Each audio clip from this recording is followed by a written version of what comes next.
मंत्री पीसी शर्मा ने चीन से आ रही किट पर उठाए सवाल। जी हां, उन्होंने कहा कि इससे रिजल्ट नहीं आ रहा है। कोरिया या अन्य जगह से आ रही किट खरीदे सरकार। इंदौर के चौइथराम अस्पताल में कोरोना मरीज से इलाज की राशि वसूली करने पर गंभीर मामले की जांच की मांग भी की उन्होंने। साथ ही उन्होंने कहा कि प्रदेश की कानून व्यवस्था पर सवाल उठ रहे हैं और साथ ही साथ दमोह गैंगरेप पर सरकार पर हमला बोला। दूसरे राज्यों से भी मजदूरों को लाए सरकार। पीसी शर्मा का बयान। एक तो चाइना की जो टेस्टिंग किट है उसको लेने की बात हो रही है, जिसको राजस्थान और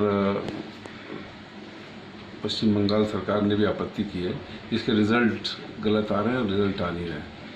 तो मेरी ये समझ में नहीं आ रहा है, जो महंगी दामों पे दे रहा है चाइना, दुश्मन है हिंदुस्तान का, उससे कोरोना के समय इस तरह की किट लेने की क्या आवश्यकता है। इस पर पूरी तरह से बैन लगना चाहिए। कोरिया और दूसरी जगह किट आ रही है, सस्ती आ रही है, वो लिया जाना चाहिए। ऐसा लगता है कि इसमें कोई भ्रष्टाचार का मामला है। दूसरी बात, डीजल और पेट्रोल के भाव इंटरनेशनली कम हो गए हैं। जो क्रूड ऑयल का जो रेट है वो बिल्कुल ज़मीन पे आ गया है। अमेरिका में वहाँ पैसे देते हैं अगर डीजल पेट्रोल लेता है, तो हिंदुस्तान में डीजल पेट्रोल के भाव कम क्यों नहीं हो रहे? पहली फुर्सत में डीजल पेट्रोल के भाव कम करके आम जनता को राहत दी जाना चाहिए, जो स्कूटर पे चल रहा है, मोटरसाइकिल पे चल रहा है, छोटी कारों पे चल रहा है।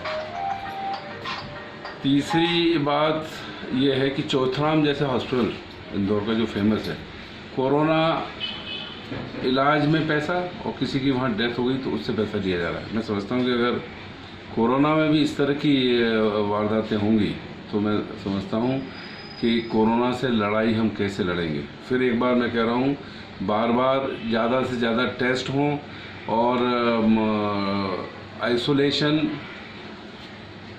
और आइडेंटिफिकेशन, इस पॉलिसी पे मध्य प्रदेश की सरकार को चलना पड़ेगा। नए स्वास्थ्य मंत्री बने हैं, उनको इस ओर ध्यान देना होगा। इसके अलावा जो लोग जिस तरह से कोटा से स्टूडेंट्स को लेके आया गया, इसी तरह जो मजदूर फंसे हुए हैं जगह जगह, उन मजदूरों को भी लाया जाए, उनकी व्यवस्था की जाए। उस गरीब आदमी की इस बार खाने के लिए नहीं है। और जो ब्राह्मण पंडित पूजा करने के लिए गए थे औरंगाबाद महाराष्ट्र में, 20 परिवार हैं, उनको भी लाने का सरकार जतन करे। ये भी मैं गृह मंत्री से और स्वास्थ्य मंत्री से निवेदन कर चुका हूँ। और एक चीज़ समझ में नहीं आ रही कि सब जनप्रतिनिधि कांग्रेस के, दूसरी पार्टी के भी दिख रहे हैं, लेकिन भोपाल की सांसद या ठाकुर जी कहीं नज़र नहीं आई कि लोगों की मदद करे। आज इतने लोग भोपाल में गरीब फंसे हुए हैं, उनके 40 दिन के लिए केवल 5 किलो राशन मिल रहा है।